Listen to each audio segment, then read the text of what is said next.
Okay, so the first question is, how do I write a business plan for starting a natural hairline?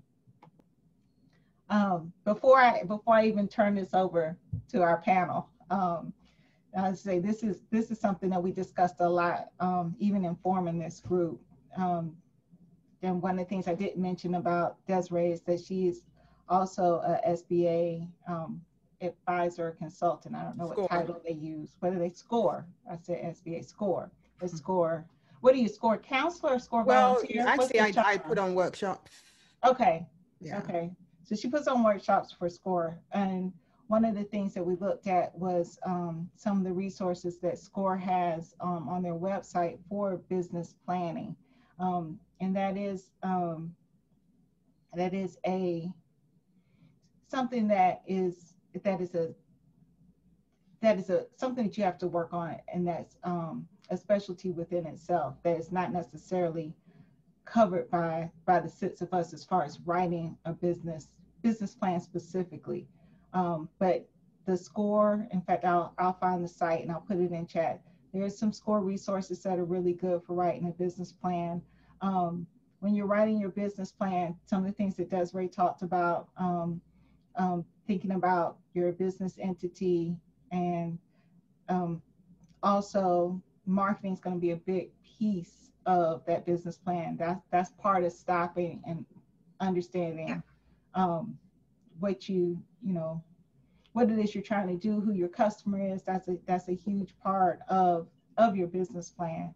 But the specific question on the table is, how do I write a business plan for starting a natural hairline?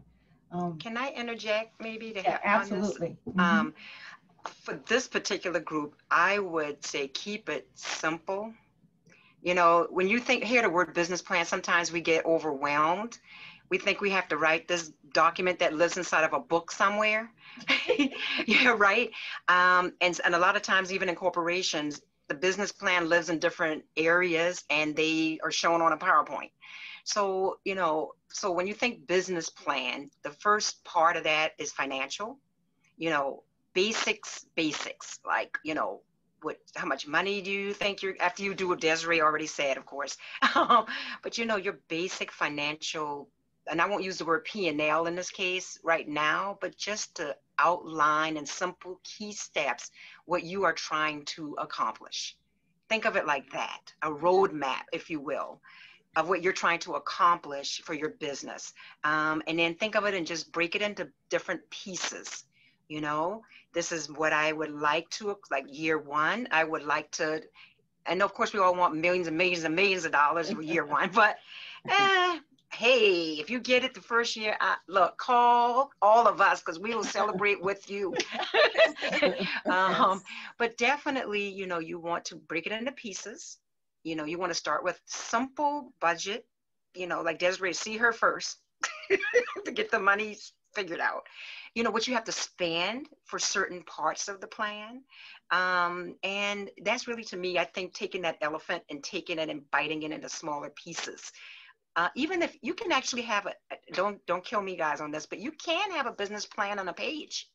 Yeah, there's one-page business plans. In fact, I think there is a SCORE document that talks about that. Yeah, my advice would be to go to score.org, and we do have business plans there. So just download a template. Yeah.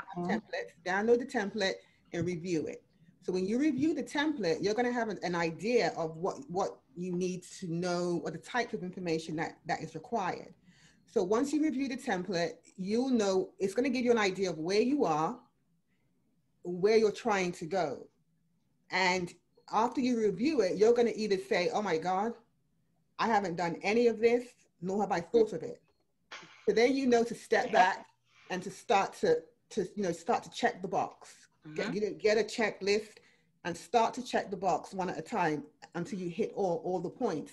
There could be some areas in the plan that you may say, you know what, I'm not really ready for this part right now, but I think I want to go ahead and start over here. So really, it's not a matter of, and then once you've actually looked at the plan, then you can decide how much of this can I do by myself? How much of it makes sense? How much do I need to farm out? Because each of us here are a portion of your plan. That's right. Okay, so you're going to have to hire, you can hire an overall plan writer, but even if you hire an overall plan writer, they're going to want you to provide them the content. Okay, they're going to help you, to structure it. And depending upon what their background is, they may help you in certain areas. But other than that, they're going to help you structure, and they're going to say, okay, here you need your budget.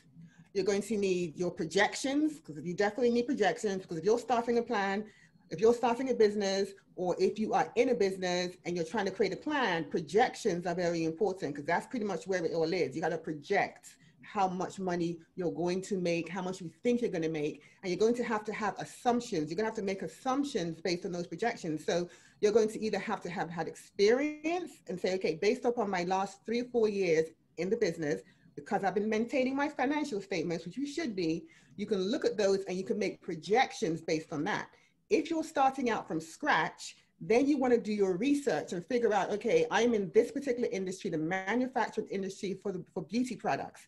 Let me go research to see what the benchmarks are for this particular business, this particular type of business. And you may have to pull assumptions from there. So to wrap it up, basically, go onto score.org, get a copy of the plan, look at it, determine where you are, and go from there. That's my advice. I did put a link to the SCORE resource page for that in the chat.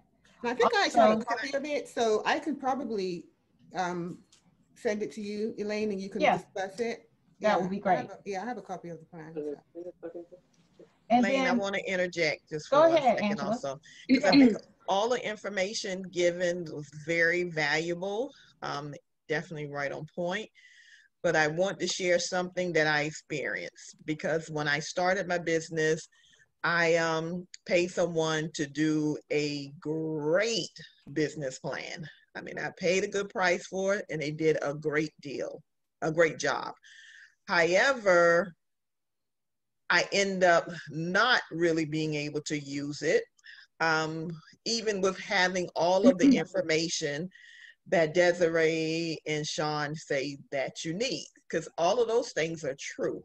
But before you're able to write the business plan, and a part of the business plan is having a better idea of what you're going to sell. I know that the person sending the question in, and I can't remember if it was Antoine. I apologize, because I know we've seen some other questions come up since then. But I remember it saying natural line. That's extremely broad. I always say start with, what problem are you trying to solve? What is going to make your natural line different from anyone else? Are you trying to develop products that you like or for you? And back to what Margaret said, all these things are a part of your business plan, because it is going to help you decide, who's this competitor that you're looking at. I call it competitor landscape. You have to be aware, familiar. So you can sit down and you can do projections. You can say how much you're going to make based on what you think you're going to sell. And all those things are required. But I would hate to see someone take the time, utilize the resources, spend the money to have a fantastic business plan that does not get them from A to B because they didn't put the additional thought in at the beginning. Margaret, I'm like you. I had to get that off my chest. All right. Yeah, that is true. And just to interject what she just said, and really a good business plan will have that information in there already, because they're going to ask you such specific questions about your competitors. They're going to ask you questions about who your avatar is. You're going to be forced to think about these things. So that's the reason why a one-page business plan, it's okay, but it doesn't really take you where you need to go in terms of thinking, because you have to truly think about who your audience is and what the avatar is. You have to literally say, my audience is a 28-year-old female who works 9 to 5. She has 3 children. She loves to go to the beach. You have to know everything. So once you know that avatar, everything from there, everything starts to come together. So it's not just about the marketing. It's not about the projections. The avatar is what comes first, and then it just sprouts out from there. Okay, so a good business plan has to have that. If it doesn't have that as part of it, then you might be left hanging. Yeah. And that's why I think we all are saying you have to stop before you start running. You got to stop before you start. Because you got to make certain that avatar is correct. You can give all that information based on your understanding of where you are at that time, because you haven't done enough. It's all about you at that point. You're thinking of what who's this person is going to be as far as your customer and the products that you're going to develop for them. Yeah. So it goes back to what you said, Sean, stop before you start. You have to. And it's hard work because it feels like therapy in a way. I hate to say it, but it feels like you're talking to yourself, and that's hard. What am I trying to do? What is this product for? Who am I trying to serve? What do they need? Oh my goodness, it feels hard. But you have to do it. And once you do it, though, it's going to be well worth it. And the rest of it will come to fruition. And I think the other reason why it's hard, too, is because we read the story tales of, wow, overnight they became a multimillionaire. Oh, yeah. Wow. No, that wasn't. Wake up. They didn't become a multimillionaire overnight. Like you said, if 100 people were to walk in the room, can you find your customer? Let me tell you. Yeah, go ahead. Margaret, let me just add to that statement. And I have seen the numbers.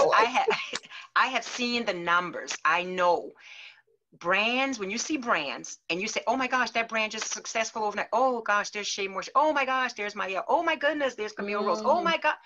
No, ma'am, no, sir. Those brands worked hard for a long, long time and invested money. It was not overnight. Right. Nope. That doesn't happen like that, So go back. Sorry, Margaret. Go back to you. No. I was saying, and there's nothing wrong. Because I said, look at all the department stores we have had in our lifetime. There was one that was called Woolworth 5 and 10 cent store. I know I'm dating myself. I remember. But it was marketed towards the people on the lower income. Just like the Dollar Tree we said earlier. They have a market. They know where they're going towards. And the same thing as the Saks and the Riches and the whatever, they know what they're doing. So do you know who your customer is and how would you approach them? And what are their colors? Colors mean a lot. What the whole 9 yards, how the packaging look, how it feels, how it smells. So many times I run across people and they want a product. They say they want to be like, fill in the blank. Okay. Don't we all? They say, but did you really have to think about it? And then you have to get your foundation together, because nowadays people, you're making yourself so vulnerable to people who may attack you because the product doesn't do what it said before. And before you could get away with it. They used to put a lot of stuff, but you can't. You shouldn't anyhow, but people will be making those claims. And so it's really truly a business. And we need to look at it and keep it that way. And there's still room. I still believe there's room for other products out here.